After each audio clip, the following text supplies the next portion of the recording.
Welcome to Real Estate Coaching Radio, starring award-winning real estate coaches and #1 international best-selling authors, Tim and Julie Harris.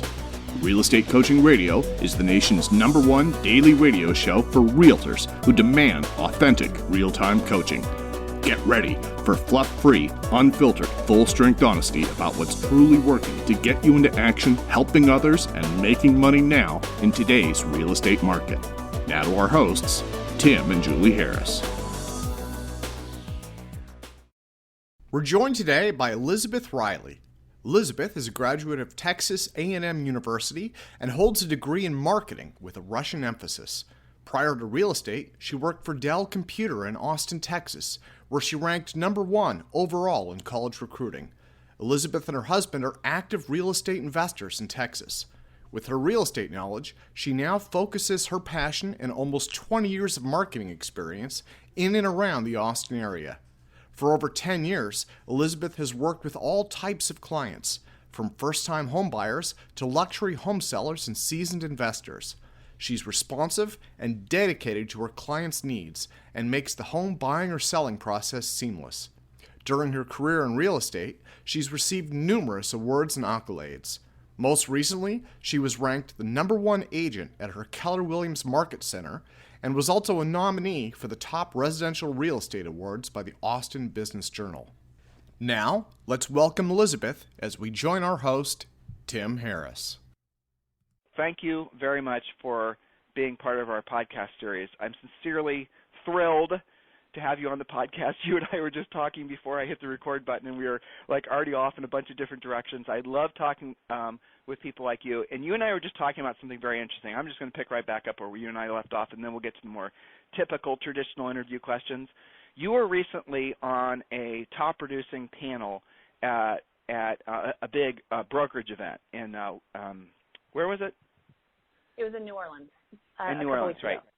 Right, and so you were on this panel, and you and I were just talking about the fact that you didn't feel, even though you certainly had the production and the success to be on that panel, but you didn't feel like you were similar. And well, you pick it up. I don't want to put words in your mouth. What were you trying to express to me prior to me hitting the record button? Well, it's just there were 4 of us up there, and our businesses were very, very different. And you remember back in, I guess, Sesame Street, where they said one of these things is not like the other. The other 3 business models or their businesses were very similar in how they approached it, and I was very different. And what I said up there on stage was, comparison kills joy. And I don't compare myself to others. And it's super easy. It would have been so easy for me to be intimidated sitting up with these guys because they're amazing, and they're from all over the country, and we're in front of 2,000 people. But I just had to realize, what I'm doing works for me. And what they're doing is awesome, and can I learn from them? Absolutely. But do I have to do exactly what they're doing to be successful? Not at all. So it was just a reminder to me that this industry is super cool in that we can be successful in different ways, and there's not just one way to do something, or you have to do this or you won't be successful. So that's why I love this industry. No, you're right, and that's probably one of the coolest things about it. It's not like buying a franchise where you're being told exactly how to do things, and everyone has to dress this way and say this and act this way and answer customers' questions this way, and all that. You can actually pick and choose how you want to build your own real estate practice. But that's not. But there's more to it than that. I learned quickly from you in our pre-call here that you worked diligently at what you do. You're not approaching real estate as a hobbyist. You're approaching this as a career. And when I heard you speak on a panel actually here in Texas, I also gleaned that from you. You may be doing things that would be well, first of all, let's answer that question. How did you go from just getting your license 13 and a half years ago to making this your career, to deciding? Do you remember the moment where you decided this was your career? I do, and it's kind of funny because I might be different from other people. I did not want to get into real estate, and I actually went kicking and screaming. I got licensed in Georgia because at the time my husband and I were living there, and my CPA, my husband and I were investors, and my CPA said, one of you needs to get your license. And I was like, I'm not. And he's like, well, I have a full-time job with benefits, things like that. Yes, one of us has to do it, and it's going to be you. And I loved what I was doing at the time. I was traveling all over the country. I was doing some really cool stuff, and real estate didn't fit into that that agenda for me. And so I, like a spoiled child, stomped my feet, got my real estate license. I was like, fine, I'm going to do this. And I went to the brokerage I was with for 10 years, and I went there because they would let me do it part-time, and I just had to put minimal effort. And that was my whole approach. I'm just going to kind of do this. And so then I surrounded myself with these people, and I started learning, and I started reaching out to just my sphere, because I'm like, I am not the type of person that wants to go knock on doors and say, hey, I'm a realtor, or that's just so out of my comfort zone. And I like to treat people the way I want to be treated, right? So if somebody comes and knocks on my door or cold calls me, I'm closed to that. I'm not receptive, and that's just my personality. And so for me, the easiest thing was, let me reach out to my sphere and just say, hey guys, you know what? I'm in real estate, or I have my real estate license is what I said. If I can ever help you guys, let me know. And I had friends that were like, oh yeah, this would be fun. Can you help me find a house? And very, very quickly I realized, oh wait, I really do like this. I like this flexibility. I like the uniqueness, and not everything is the same every day. And so that's what happened. And so I started just focusing on my sphere, the people that I knew. I didn't know anybody at that time, and, you know, as far as past clients. And so I just had to build that up. So we were there for a few years, and then we were transferred to Texas in 2008. Same thing. I was not new to real estate, but I was new to the Austin market, and it was 2008. Not a good time to get into real estate. So I get distracted easy, so I could focus on things and get distracted and then burn out, or I could do what I know and just see how I can be a service to people and reach out to the people that would allow me to, you know, to represent them. And so that's how I built my business here in 2008. And once I moved here, I realized this is something I love. I'm very passionate about it. I'm going to make this a career. But for me, if I'm being completely honest and transparent, I don't know my numbers. I don't have a goal every year. For me, success is if I just have to sell one house a year, and I treated my client the way that they needed to be treated, and it was a huge win for everybody, then that's awesome. Fortunately for me, word of mouth, referrals, past clients, my business has just grown. And so I don't sell just one house a year, but that's how my approach is. So I love what I do. I'm super passionate. It is not a job to me. Okay, I'm sure many of you at this point are somewhat curious about EXP. It's something that seems to be on everyone's mind. EXP is obviously one of the fastest growing real estate brokerages in the history of real estate. I'm going to save you the effort of having to do a lot of Googling and a lot of research. We've prepared a video for you. All you have to do is text the word EXP, that's it. Just text the word EXP to 31996. Go ahead and do that now. Text the word EXP. Well, is that a word or are those letters? I think they're letters. Just text the letters EXP to 31996, and you're going to be sent a link, and you can watch a quick 7-minute video that EXP has provided so that you can get all your questions answered about EXP and take your, decide if you want to pursue the opportunity any further. I have to say, in all of our years in real estate, EXP is probably the thing that is going to be the biggest, I think, change agent, if you want to call it that, for real estate agents. There's a lot of talk about technology companies, a lot of talk about, different CRMs and lead generators and all this Mickey Mouse, but nothing that I've seen, Julie and I have seen in the past couple decades will have as much impact in a positive way on agents' ability to actually accumulate real wealth more so than EXP. It's just a fantastic business model. Seriously consider texting the word EXP to 31996. How many houses are you pacing to sell this year? So the funniest thing about that is I went to a business planning class on Monday. I don't usually do those. And we had to have our numbers. And I was like, I don't even know what my numbers are. I don't know what my numbers were last year. So I actually figured out my numbers just for that class. And so far this year, I sold 32. I have a few more under contract. So I may, if they don't push, I'll probably sell anywhere from 33 to probably 35. In your average sale price in Austin, Austin's really gotten expensive. It's almost like insane, $1,000 a square foot downtown Austin. But what's your average sale price where you're selling? Average sale price in Austin, they said on Monday was $400,000. I don't know how accurate that is, just because of the surrounding areas. I think mine is probably there. I sell quite a few luxury. I wouldn't say a ton of luxury. It's kind of when it comes up. I work with luxury, but I think a lot of mine are usually above 700. between 700 and 2 million. Elizabeth, I won't ask you another numbers question, I promise. Good, because you know I don't know my numbers. Well, but here's the thing: if that's not your cup of tea, if you're not, and listeners, this is not for Elizabeth necessarily, but if that's not your thing, then have somebody who can track it for you, who it is their thing. If knowing your numbers and tracking all that stuff bogs you down, and sort of you feel like after even having the thought of it, you feel like you've been drained by a numerical vampire, and you're not going to be able to be back to your self where you can do business at a high level, then for God's sake, delegate it. And that's a vast majority of the agents out there who don't want to track. And it's not because there's a deeper psychological issue with it, even though in some cases there is. It's just because it's not their thing. They're not very good at it. They don't want to take the time to learn how to be good at it. I totally understand. Well, and for me, really it's a complete distraction. Exactly. Because for me, if I'm looking at my goal and my number, I'm like, I'm going to do 20 million this year. Me personally, I'm looking on how I'm going to get to 20 million instead of doing the day-to-day stuff I need to do to take care of my clients. And I'm not saying that's what goals are a big deal in business. And so I get that. But for me, it's just a distraction. Yeah, but see, that's an interesting point, though, because what you're talking about, and correct me if I'm wrong, but what you're talking about is ego. You're saying that if you felt yourself focusing too much on the numbers, too much on, I'm selling 400, I'm selling 500, I'm making this and the other thing, do you feel that would be a distraction from what your true mission is, of being of service to people? Is that what I'm hearing? Yeah, because that's not sense. important to me. I mean, so if I'm treating my clients like they're my one and only client, and they are so thrilled, they're going to tell all their friends, right? So I'm just trying to focus on, I always joke, I take it hour by hour. I just focus on what's going on in that moment. I'm not looking at the big number overall picture. And I mean, I've done well, and maybe if I wasn't doing well, that would change. But it's just, to me, it's a distraction, and I just focus on the day-to-day. So I wrote down two questions. The first question I wrote down is, your business is primarily centers of influence and past clients.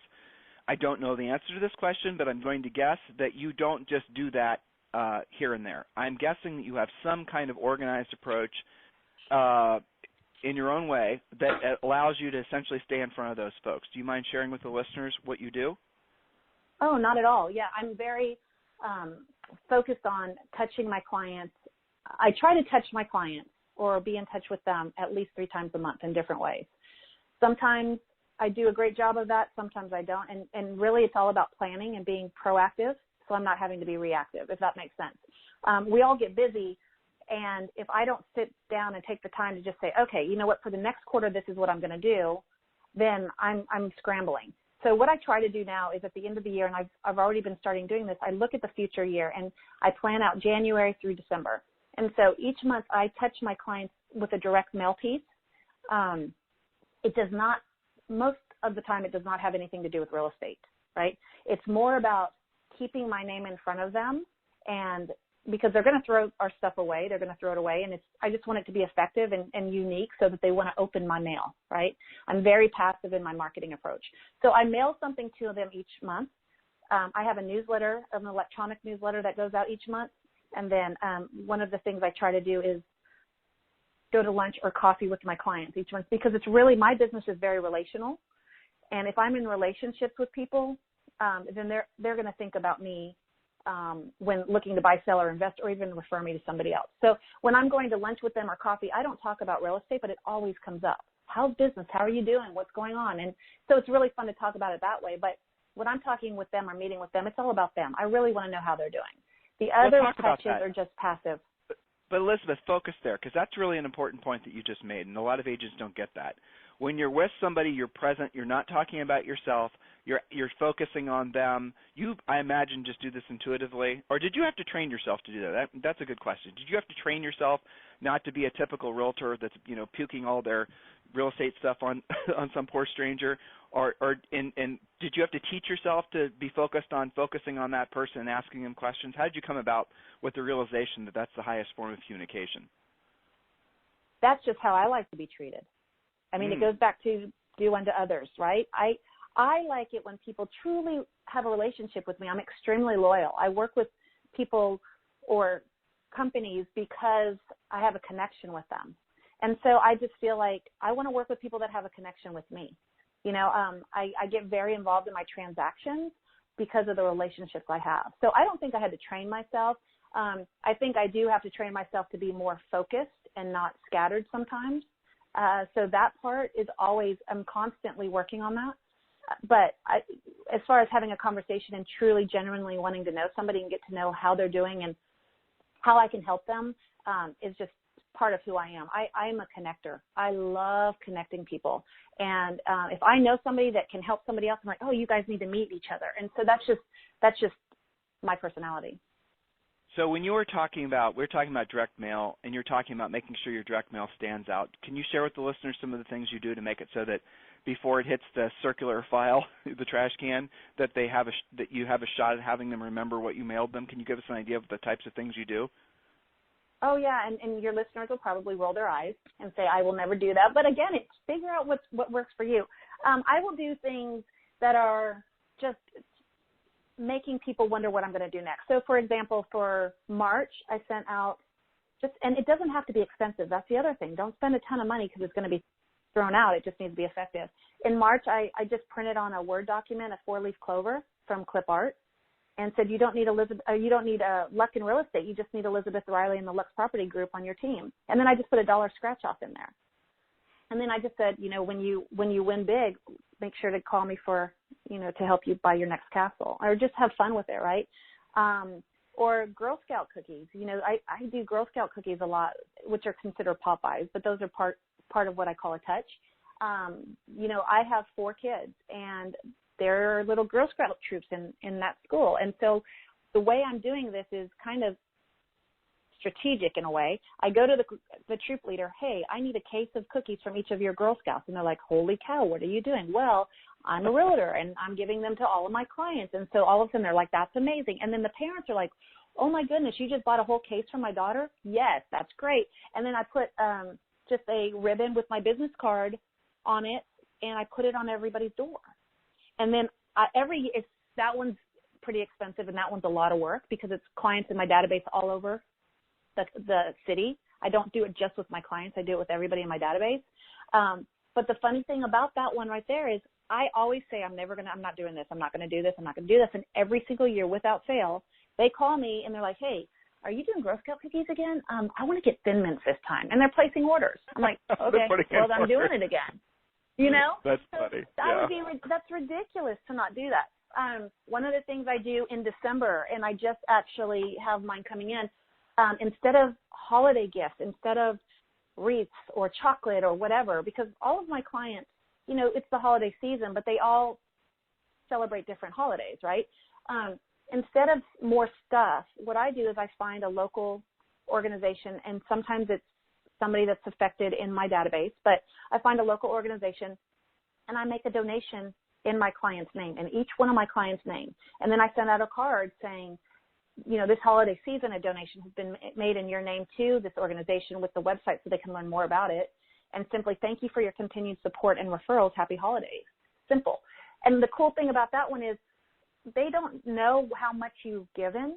All they know is that you made effort in their name, and that means the world. I get more comments on this one touch than anything the rest of the year, right? Most people are sending out just sold. Look at what I did. Look at how much business I've done this year. I'm not doing that. I'm doing something in their name that's kind of making a difference in our community. So here's what's interesting. I hope listeners, you're hearing this. A, she's very humble, which I always love. All of you do. It's easier to learn from some. Well, you are. And she's earning what, $400,000, $500,000, $600,000 a year. This is not somebody who's not successful. She's very successful, but what you guys might not realize is she's very successful in a stupid competitive market of Austin, Texas, where you're competing against people that are just so tech-oriented and focused on all this sort of, offline or online forms of communication.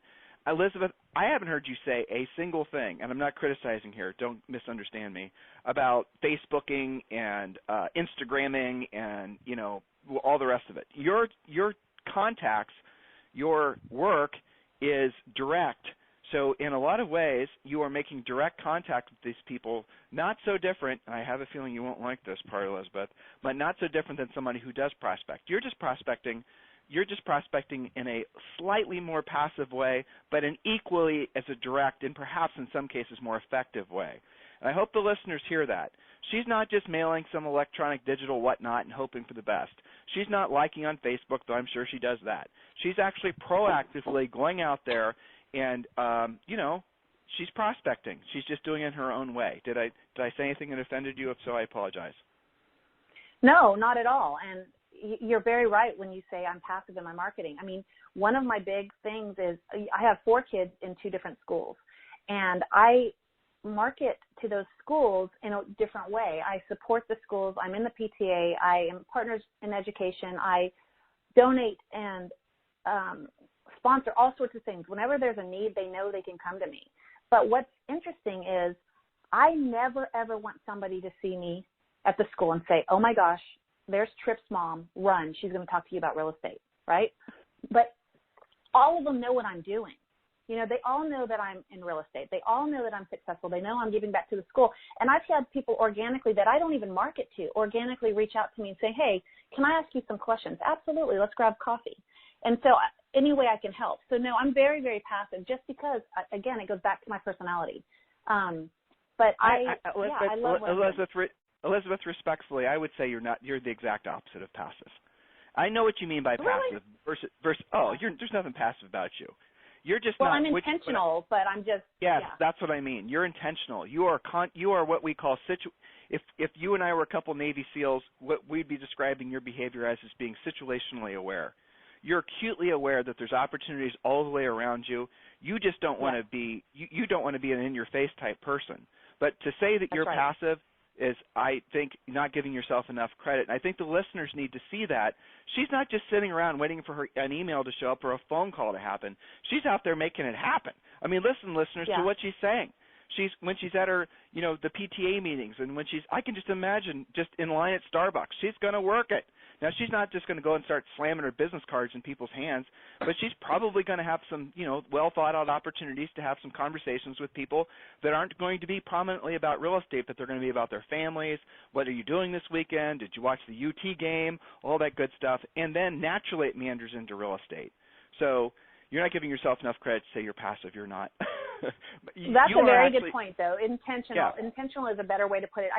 I'm marketing to them kind of just quietly, but I will say I'm not really going to ask them how the UT game was. I'm an Aggie, so sorry there. But, that might have lost half your listeners. But, it's funny you mentioned the technology piece. Can I address that for a moment? Please, yes. The Facebook. Okay. So I'm very loyal, and I was with my first brokerage for 10 years. Loved my brokerage, still love that brokerage. And I just found another opportunity. And so my second brokerage that I'm currently at, I've been there 3.5 years. I was not on Facebook until I joined my second brokerage. So I've only been on Facebook about 3 years. And it's funny because a friend of mine told me, oh my gosh, you are a caveman who found fire, because it's super fun, but I'm so private on it. I get requests all the time, and I don't just accept people unless I know you, just because it's my family, it's my world, and I'm sharing that. But Facebook, I realized, it is a very powerful tool. I don't do the boosting ads and the generating ads and all that kind of stuff, mainly because I have no idea what to do, and I think I'm ADD because I don't have the patience to sit there and figure it out. So if I'm being completely honest, I just don't know anything about it. Can I say something that will make you feel better? Can I say something that will make you feel better? 99% of it is a complete and utter and terrible waste of money. Matter of fact, yesterday. Oh, see?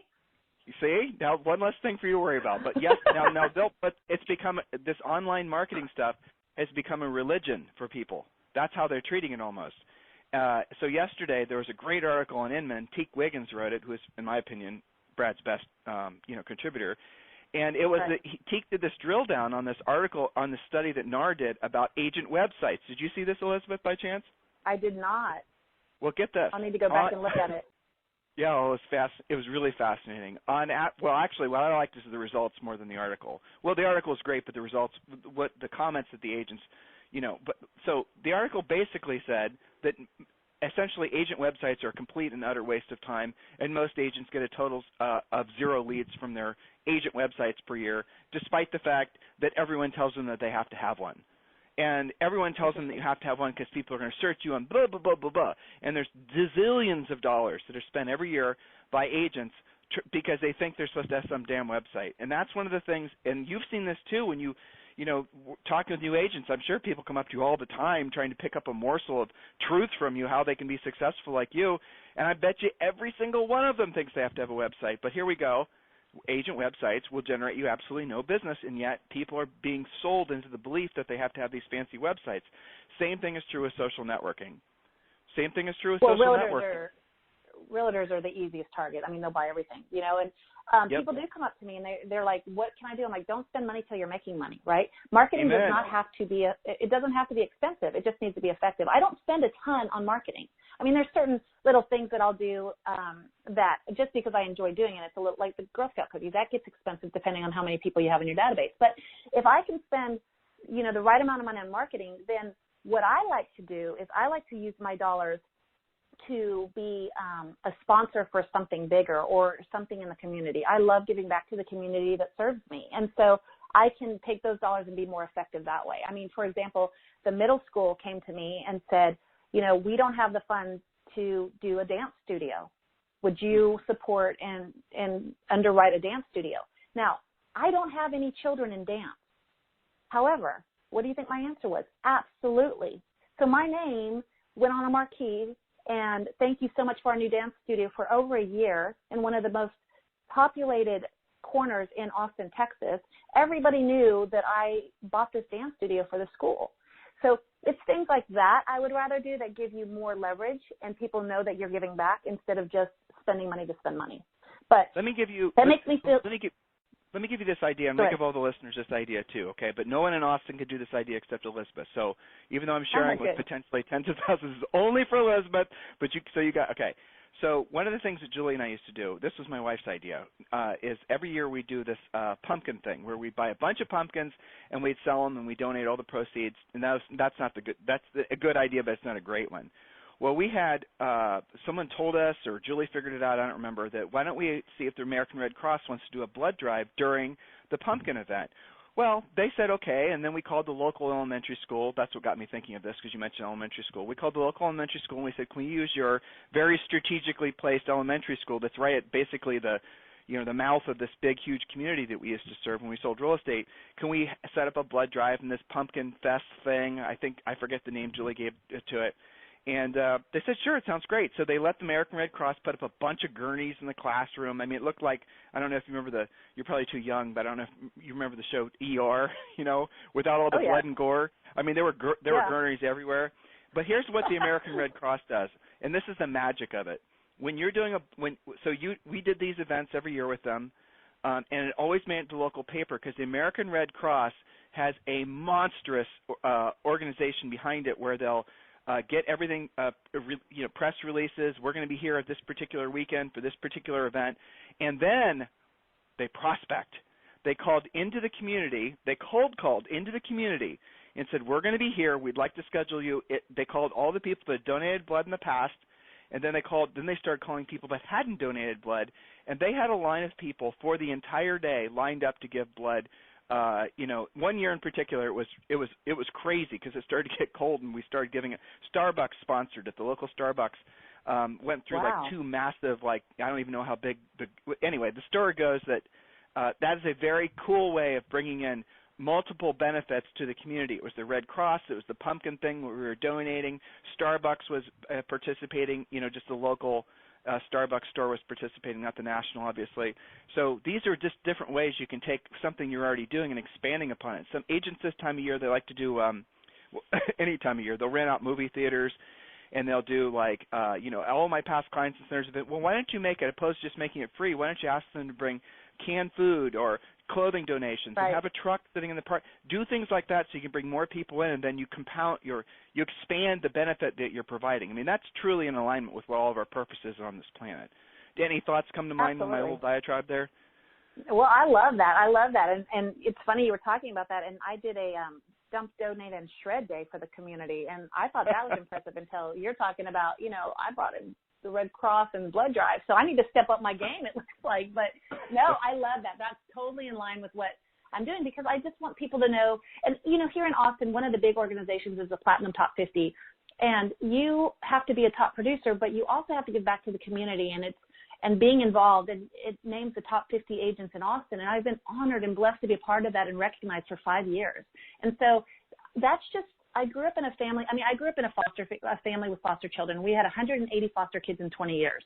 And so I think that just my upbringing, just, I want to give back. I want to help.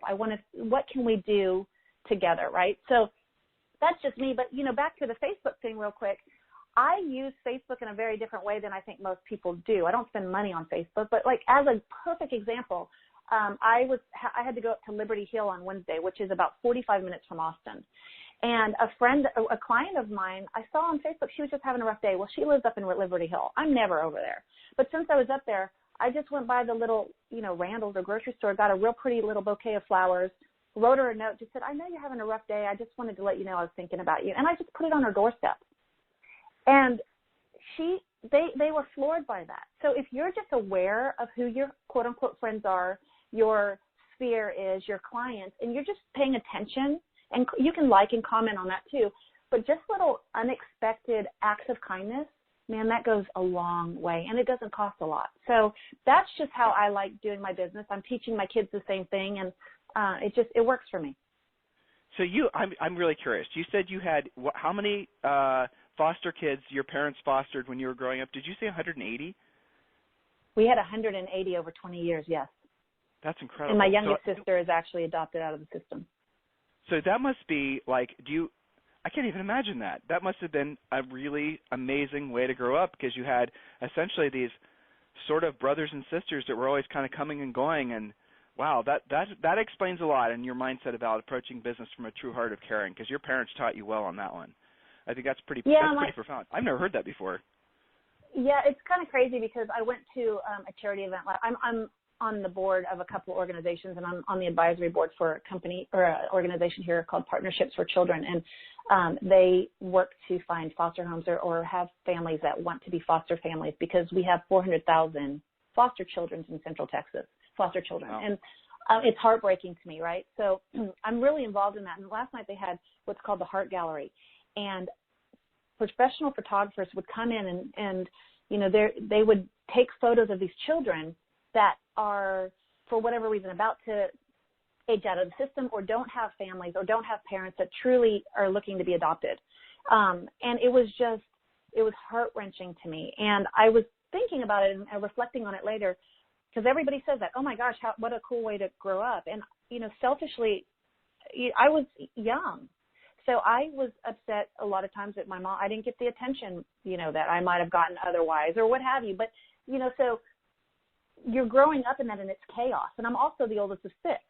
So, so it's just, I grew up, and I always joke that I thrive in chaos, probably because of my upbringing. But as I grew up and I look back on that, man, we had a lot of love to give, and we gave these children homes and safety and security that they didn't have. And, I think everybody deserves that. And so if there's a way, and, I'm in real estate, you're giving people the opportunity for them to buy a home and their safety and security. And so I think it just all ties really well together, and I'm super blessed with the way I grew up, and it's taught me a ton, and it allows me to be a better mother in teaching my children and raising them.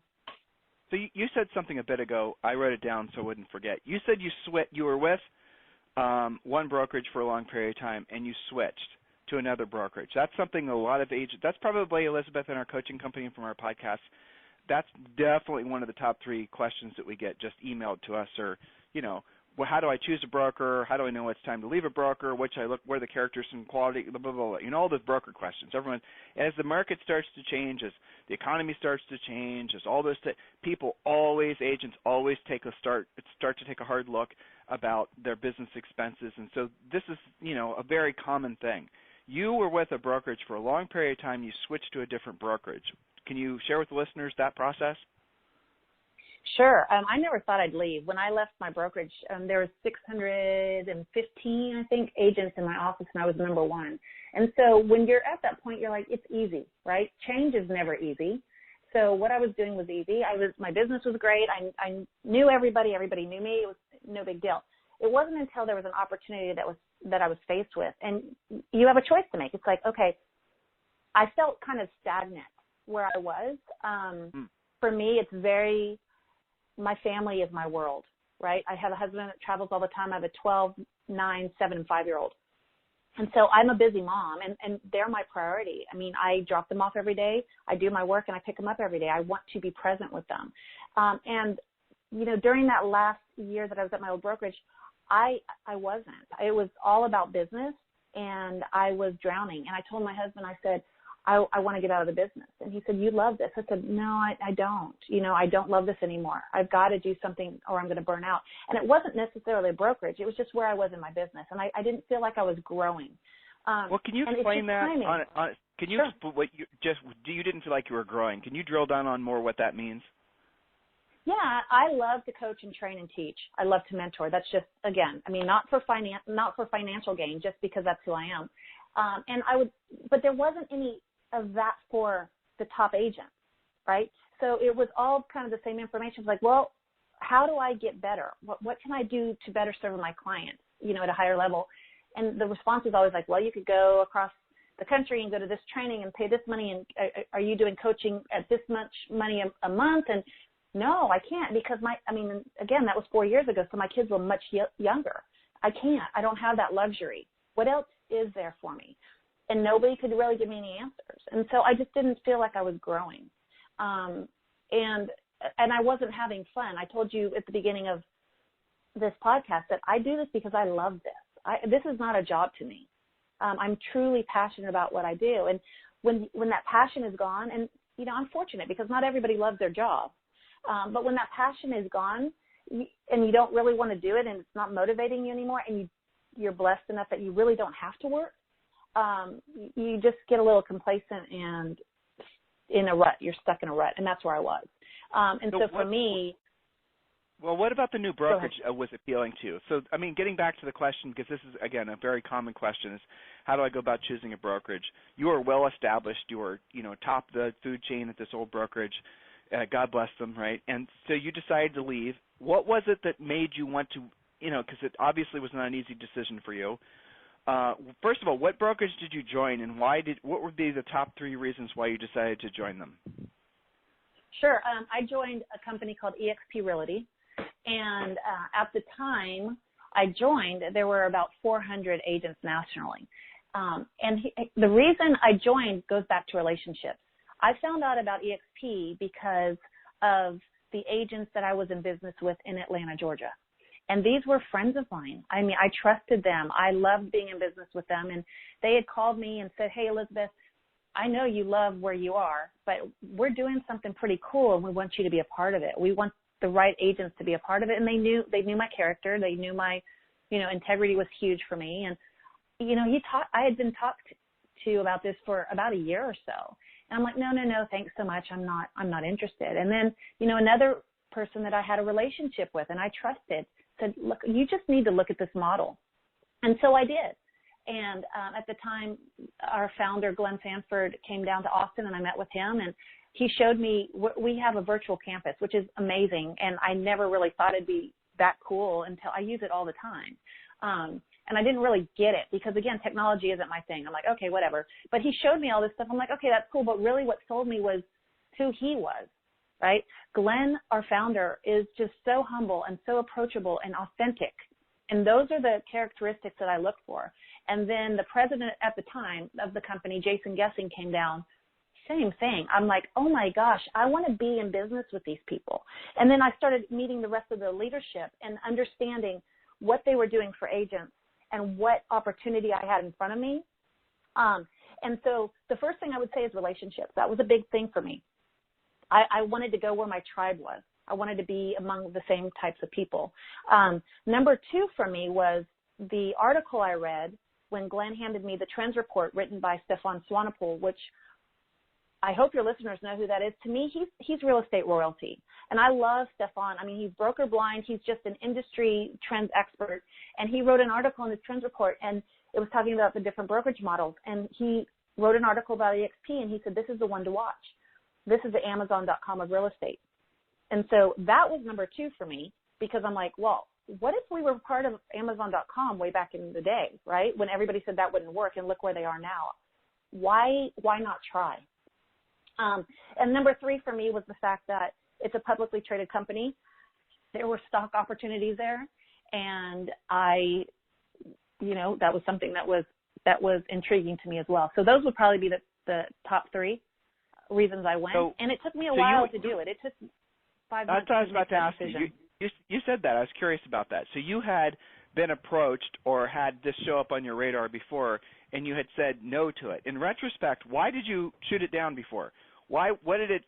I get the fact you had your friends in Georgia that you trusted that were saying, hey, we're doing this, but what was it that was preventing you from fully exploring it in retrospect? Can you remember? I don't know what the reason was. I thought about that myself. I just think, timing's everything. I was just in my groove. I was doing great. I wasn't at that breaking point, and I probably only had 3 kids, and, you throw in a 4th, it just completely changes your world. And maybe it was the way I was approached. The one that approached me, I adore him, but he wasn't really into production, right? He wasn't doing what I was doing on a daily basis. And it wasn't until a year later, somebody else that I truly respected in that same group who was in production and was like, let me show you why this is changing my business, and I want you to look at this. I'm like, okay, great. So that's when I started looking at it seriously. And then once I made the decision, okay, I'm doing this, it still took 5 months to, get over the hump and do it, because it's scary. Change is scary. Hindsight's 20/20. I'm kicking myself. I didn't go, way earlier, but again, I can't dwell on that. I just have to just focus on the fact that I'm here and what it's done for my business. I mean, it catapulted my business, which I never thought was possible. Where I thought I was broken, I grew to new levels, and I'm excited every single day, and I've been there 3.5 years. All right, so I'm going to remind all of you, you want to text the word EXP to 31996. Go ahead and do that now, and you'll be texted back a link for a 7-minute video that answers all your questions about EXP. So go ahead and do that now. Text the word EXP to 31996. Takes 2 seconds, and we'll text you back with the video. You can just watch it and have all your questions answered. I'm sure that's what our listeners are curious about, too. You just said that. You basically were feeling like you'd stalled out in your old brokerage. And listeners, I'm asking these questions because I'm hoping that what Elizabeth, her, being very transparent with it, sharing her own journey to be at a new brokerage, I'm hoping you guys are learning from the thought process that goes through the mind of a top producer. She wasn't somebody that was going to take this decision lightly. This was a really big deal. It was essentially what I'm hearing you say is at the time you weren't ready for the opportunity, but when reapproached, you were ready for the opportunity, and then you were receptive to it. But here's the thing, listeners, that I was doing some homework prior to this interview because I knew she was at EXP. And, get this, guys. At the beginning of 2018, roughly speaking, and if my numbers aren't right, it's just because whatever, but they're close. There's something like 5,000 agents of all EXP agents. And Elizabeth joined when there was 300. But now finishing 2018, EXP is approaching 20,000 agents. And EXP now, again, I just take this for what it's worth. I don't have any. I'm just reading these in different articles. But EXP is now the 5th largest real estate brokerage in the world. And there's never been anything that's grown this fast in the history of real estate within, in the brokerage community. This is something that's really, truly special. Elizabeth, when you're talking, and again, we're doing a series of interviews. We're going to do like 20 interviews, all kind of around, top producers and asking very similar questions. But EXP is something I have to say I'm hearing come up constantly. A lot of people are talking about it. A lot of people are finding it very interesting. It's the virtual campus. It's the environment. It's the community. That's a big thing I hear from a lot of people. You said it too. There's sort of this collaborative community. There's not this big sort of institutionalized egotistical, one way to do it, and all that. There's like a sense of freedom that does remind me of things like Keller Williams back in the 90s. That's what it feels like to me. I don't know. it feels like that. It feels very entrepreneurial. It feels very supportive. It's very entrepreneurial, yeah. Yeah, and it's fun too. I mean, we're interviewing Gene Fredericks, and he was at Keller Williams just forever and owned Regions and all this rest of it, and he said something that I wrote down and I thought was really, and this is what I'm hearing from all you EXP guys, is that EXP is making real estate fun again, and that's something that's kind of like, hey, you know what? It isn't fun, and it was fun, and yeah, I get that. I want it to be fun again too. So that's what I'm hearing from you. Well, and it's not, I'm like giddy over the company, and it's not that my old brokerage was bad. My old brokerage helped me get to where I am. The new brokerage, though, is something that's not been done, and it's kind of fun to be a part of that journey. I mean, we're still young. We've got about 15,000 agents right now, and so to see the growth that we've experienced over the last 3.5 years has been unbelievable. I had no idea that that's what would happen. But I mean, as a prime example, this morning, every Friday morning, we have a leadership meeting in the cloud, right? We all have avatars. My kids think I'm playing Roadblocks. It's the funniest thing. But in the cloud, there were 488 people in this one meeting. And at my old brokerage, if we had a leadership meeting, we were lucky to have 10 or 20 people in there. You know what I mean? So it's just the way it's allowing us to do business. I tell this story all the time. I do some luxury here in Austin. And there was a class, this was a couple of years ago, there was a class in the cloud on luxury.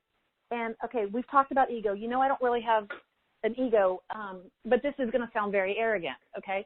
I'm like, oh, I do luxury. I love to teach. Let me go in that class, and I'll add some nuggets. Let me just, teach some things, right? Thinking I'm going to be helpful. I walk my little avatar in there, and it's two of the agents, top agents from Beverly Hills and Hollywood Hills teaching luxury. And I'm like, let me just sit my avatar down and take some notes, right? So, I'm serious, because their market's so completely different. But can I learn from these guys? Absolutely. Can I, make it my own in my own market? Yes, because we're collaborative. We're not competitive. They don't care. They're not, I always felt like when I was on panels here or, at my old brokerage and stuff, like you would help and tell everybody and agents what you were doing. But I always felt like they were keeping back some of the secret sauce. Like, okay, really, how are you really doing that? In our model, there's no borders, right? We're open campus, and we share that. You're saying something now that's the essence of what makes this EXP thing so interesting, is that I know exactly what you're saying. Having sold real estate, Julie and I were Howard Brinton people. We did the whole thing, and you are absolutely right. Julie and I were Howard Brinton stars. I don't even know if you know who Howard Brinton was. I don't. But those top producers, when they're in front of these big panels of thousands of agents, they would not say to the big audience of the masses what they would say to the group of us who were also fellow stars, right? So the conversations that were happening publicly were not the ones that were happening privately. I mean, we'd all meet later and have drinks and whatever, and then we'd talk about what we were really doing. And then there was the public space of what you were supposed to say that everyone, it was always the same thing, right? I work by centers of influence of past clients. I do some direct mail, blah, blah, blah, blah. But then when you meet with people, then they drill down, like hopefully we did effectively on this podcast, where we start talking about, well, okay, centers of influence of past clients, but what do you do? What is the messaging? What is the da-da-da? That sort of thing. And that's the thing that's interesting, because EXP has created inside of its actual financial model a culture, a sort of a cultural reinforcement for people honestly trying to help each other. And here's the thing, help me understand this, okay? So number one, EXP, as you said, is a publicly traded company. We don't need to get into the nuances of essentially how agents get stock and how they can buy stock at a 20% discount and how they get stock for recruiting and stock for doing transactions. We won't talk about that. But I'm really interested in your take on this revenue model. So explain to listeners, and let's just assume that you and I are not going to get all the explanations perfectly. We're not having spreadsheets and having anybody, but in your own words, explain to the listeners what the revenue model means. So the revenue share is very interesting, because at my old brokerage, they had something similar. It was more profit share, and I was pretty successful there, but that burned me out quite a bit, because all the agents I'd bring on, I felt like they weren't getting enough support, so I would mastermind, and I would kind of take them under my wing and be like mother hen, okay?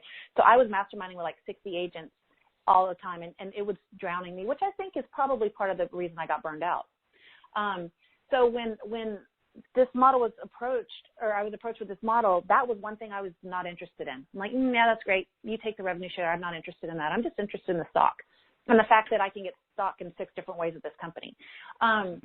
There are 2 different ways to bring people to EXP, in my opinion, and this might not be popular, but I say what I think. So there's recruiting and there's attracting, okay? And it's very different, and it's fine. People do things differently. For me, it's about attraction.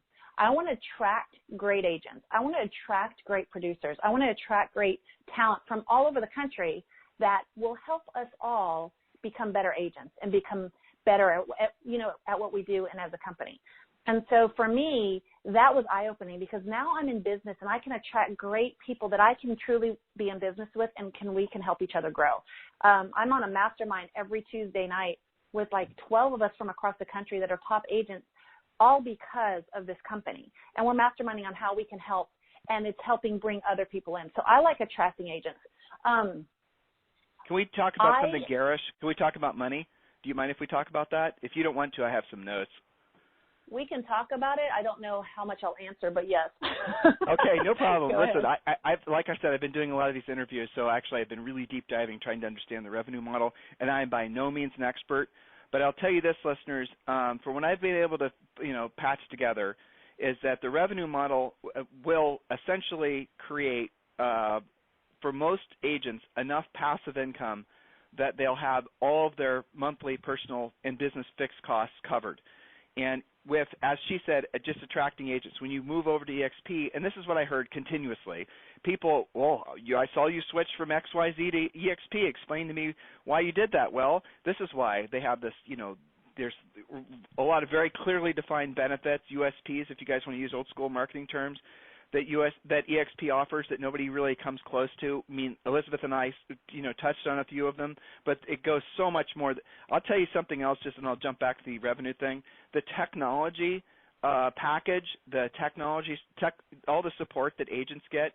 I put pen to paper, and like someone was saying, well, they get Commissions Inc., they get, all these other software things. I went to the websites as if I are just an agent looking to, subscribe, and I added up how much all that would cost per year, and I came up with almost $40,000. Now, again, I'm not an expert at this, but you get all that at EXP as part of being an agent, and that all the system that they've built is unparalleled. I haven't seen anything. The virtual campus too. I was, what the heck is a virtual campus? Yeah. And they gave me a little avatar to play around with, and it did feel weird. I'm 48, so maybe I'm not quite in that generation, but I did dance around with it, and I got to thinking, well, it took me probably about 2 minutes, and then it started feeling intuitive, which was really weird.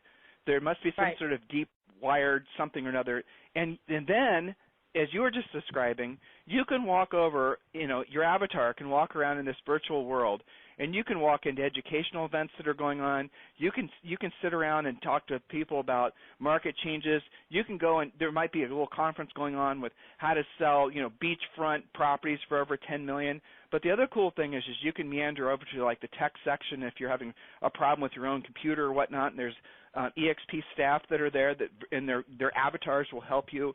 There's like the supports.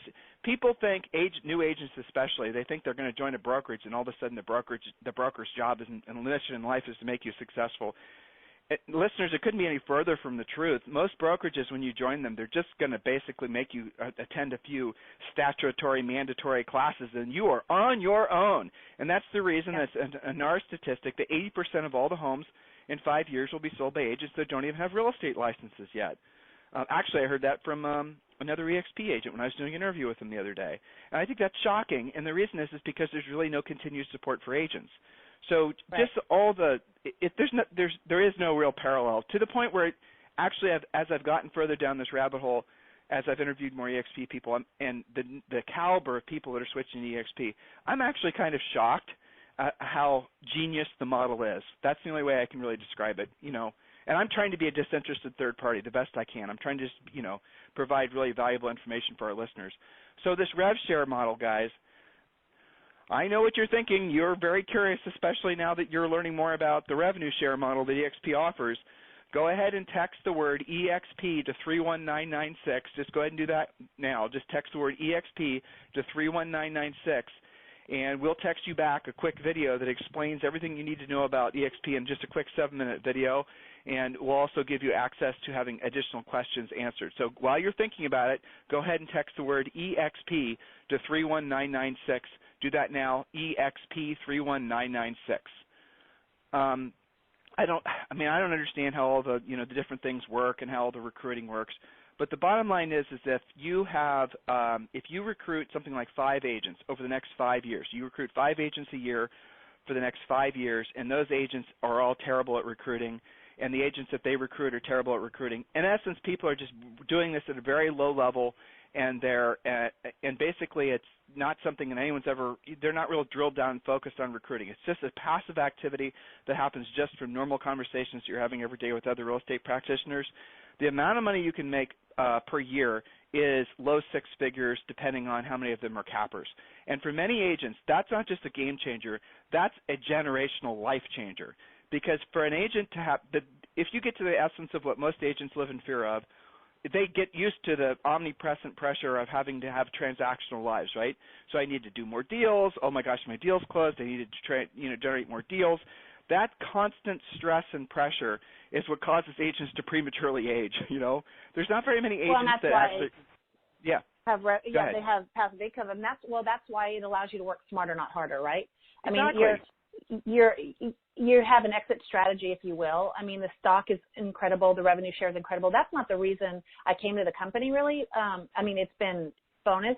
But here's the thing, the way I look at it. If you're doing business the way you should be doing business, and your business is growing, which this company has allowed my business to grow. I mean, like my first full year at EXP, after I had just come off of, my old company, number one, I didn't know this, but there were at the time 2,000 agents, I think, and I was number one in the country.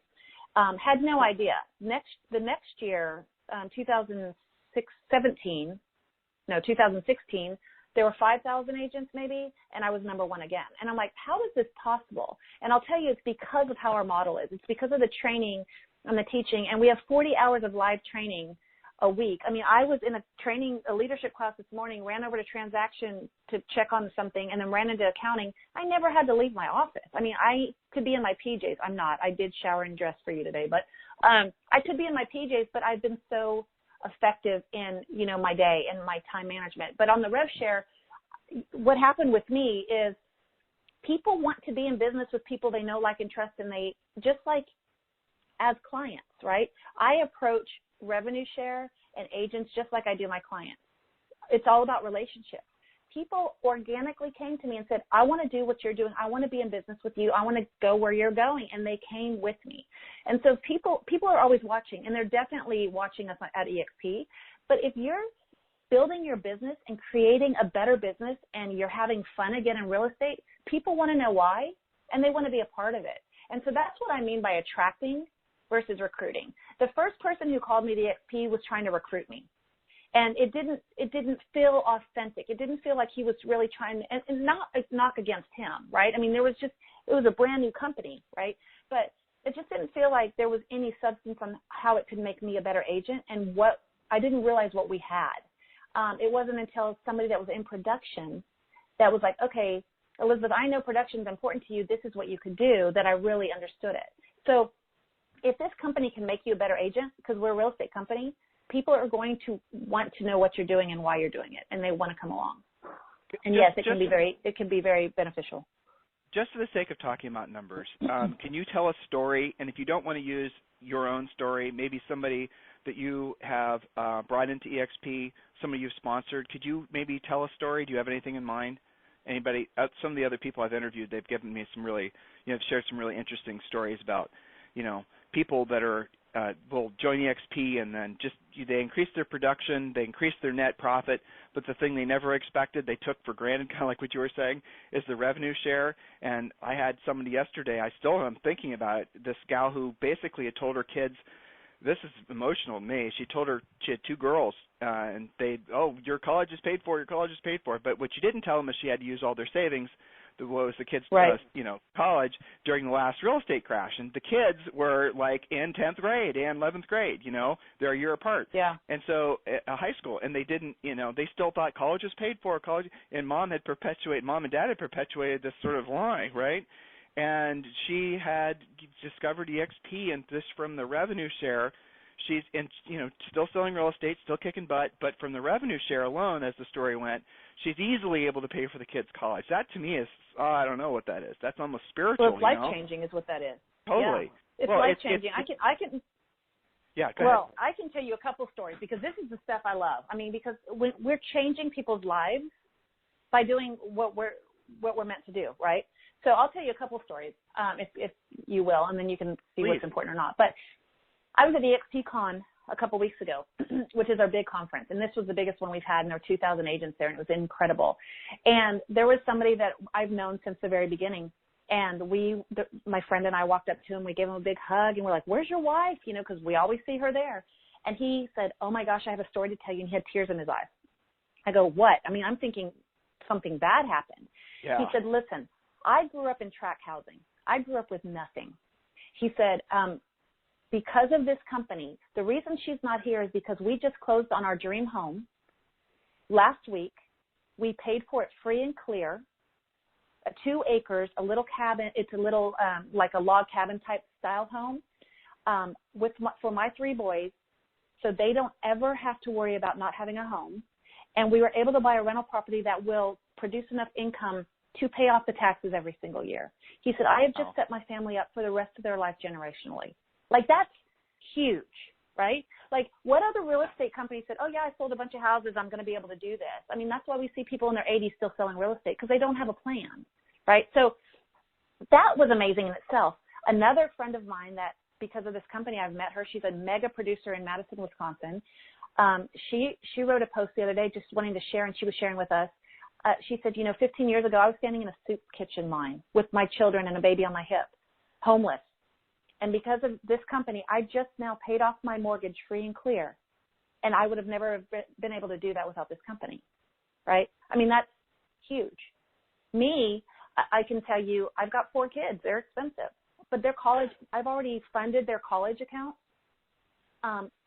So they pretty much can go anywhere they want. Their colleges are already paid for because I have them sitting in accounts now. Because that was my priority. I wanted whatever money I was taking. Materialistic things aren't important to me. My husband drives a car that has 300,000 miles on it. Mine just hit 115,000 because it's like, they're great, they're fine. We don't need the fancy. But we did build a new house, and in October was the first year in it. But my kids' college fund is paid for, and my goal for 2019 is this house that I just built, I'm going to pay for this coming year because of this company.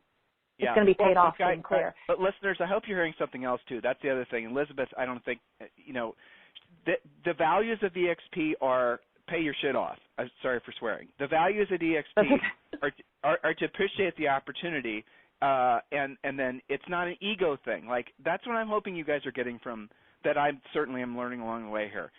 That's something that's exciting to me, because that's so much in alignment with, it's in alignment with basically the values that puts people on a long-term path to ever-increasing levels of success, where if the economy goes up, the economy goes down, you still have that stability. You don't have to live in fear like most real estate people do of, oh, my gosh, are interest rates going to rise? Or, oh, my gosh, is this closing going to happen? Because you have the passive income from the revenue share. That, to me, in my mind, having been a coach forever, having had literally hundreds of thousands of one-on-one coaching calls, is the game changer of game changers, because it cures all agents' biggest problems. Imagine what it would feel like, and Elizabeth knows this because she experiences this, knowing that all your monthly expenses are completely covered every single month, and the money you earn from real estate transactions can go to the house, the 529s, can go to the whatever you want to put the money towards, the charities. That's a different level of operating. And it's fascinating, too, because sometimes, like I've been, agents have this mindset, especially when they get into real estate. New agents, this is just for you. Selling real estate does not make you rich. It's what you do with the money that you get from selling real estate that will make you rich. And rich is not some big fat guy with a big belly with a vest on smoking a cigar. It's not some monopoly figure. Rich is simply where your money works for you and you no longer have to work for your money. That's what we're describing.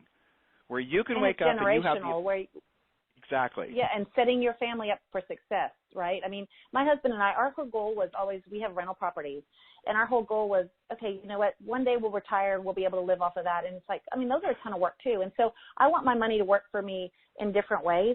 But like I said, the company, it's exceeded any expectation just because of the leadership and the value of the company. But providing the opportunities it does because of the rev share and stock opportunities, it's just, unbelievable. And one of the things, so this is going to be, we talk about monetary things and what we're doing with it, but I told you I grew up with really nothing, right? And one of my biggest things is I love surprises. My kids hate it. My husband hates it, but I love it. So they have to just go along with it. And so every year I plan a surprise trip somewhere.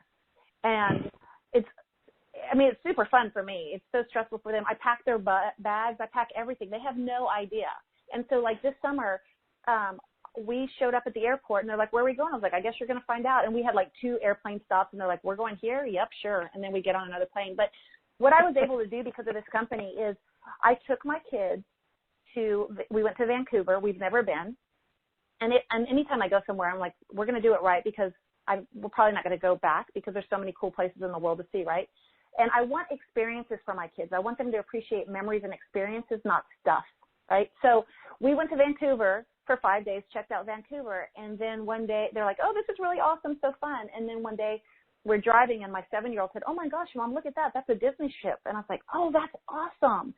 And he goes, maybe one day we could go do that. And I was like, let's go look. And they're like, no, we can't go in there. It's only for cruise ships. And I was like, well, yeah, we're going to go in there. And they're like, Mom, we're going to be in trouble. We pull up, and they open the door, and they're like, well, welcome. And I took them on a surprise 7-day Disney cruise to Alaska. And, that's amazing. Stuff like that you can't do. That company allows me to collaborate with like-minded agents and people. We all help each other out. I had an agent, friend of mine. She didn't expect anything from me. I didn't expect anything from her.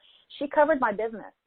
I covered hers when she went on vacation. Our culture and our company is so amazing to allow us to do that. But, yeah, the people here, they allow us to be able to cover our business and be able to have our families and create those memories. But then the company itself with rev share and things like that allow us to create those memories as well. So there's just so many things you can do, whatever is important to somebody. And you can have, just from the meats and potatoes, and I love that story. That was a little emotional hearing you tell that story. That must have made you feel unbelievably good being able to do that for your family. I'll probably steal that idea for mine. I loved it. So thank you for that. So the nice thing also, we're talking basically why the EXP culture is real. It's not convoluted. You can actually you can actually have people that you're sponsoring anywhere and soon the world, but in the United States, because EXP is licensed in all 50 states now. So you're not just limited to working with agents in your your own individual team in just Austin. You can actually work with agents anywhere in the country. Right. And I guess the EXP is in Canada now. So that's pretty amazing because you can go to a conference or you can just be sitting. Julie and I were sitting in the airport flying to California in August, and some big Keller Williams event had just let out, and we'd had no idea. And we were sitting literally amongst all of them, and it turns out 2 or 3 of them had purchased our book. Julie and I are like, why are these people staring at us? We didn't know they were realtors, and one of them finally came up to us, and we ended up having a little real estate conference while they were all waiting for their planes and we were waiting for ours. That's kind of fun, but I have to tell you the vibe I got from a lot of them wasn't very collaborative. They all felt very like, oh, we got to build a team. Oh, we got to do this. There was something that was missing that had been there 20 years ago when we were doing a lot of coaching. And that's not the way with EXP. EXP, you run into somebody, it's a completely different experience. I don't know how to explain it. It's hard. It's hard to explain. It's like a family. It's like a family. Yeah. What it feels like. And that sounds cheesy, but it's funny because my old company, I was there for 10 years. I got referrals every now and then. I can't even tell you how many referrals I get from all over the country now from our company because of our collaboration and just because they feel like we're friends and family. I mean, unbelievable. And that's a cool point that you brought up, because with our model, when I was in Georgia, I tried to keep my business there for a while as I was building Texas, but I had 2 caps, and it was just very expensive, and I couldn't make it work. In EXP, I could have had them both under the same cap, and it's just like we've got huge teams, huge expansion teams, which is great. That's not what I want to do, but I love that we have that platform that allows these teams to be wildly successful, and they can create their own business the way they want to create it. So before we got started today, before we started recording, I asked you the question if you had an opportunity to speak with Elizabeth Riley from 13 and a half years ago, and to give her maybe 2 or 3 pieces of advice on what she should be doing, or what she maybe, like, to save yourself from shorten your curve, let's say. If you could talk to the past version of you with all you know now, what would you tell her? I would tell her to be proactive and plan. I will admit that a lot of times I would wing it, and sometimes to this day I still wing it, and winging it doesn't necessarily give me the results that I want it to be. So I would have been much more intentional. But like I tell my kids every day when I drop them off, just stay humble and stay kind and work hard and have fun. And so I would remind myself of that, because real estate is emotional, and it's a roller coaster sometimes. And sometimes you just don't feel like you're doing enough, or you shouldn't even be in this business. And it gets better, and just have fun with it, because if you're not having fun, it's just not worth it. No, I agree. And it is the very definition of a thankless job. It's very rare that somebody says thank you, especially in a changing market like we're experiencing now. But you do get that.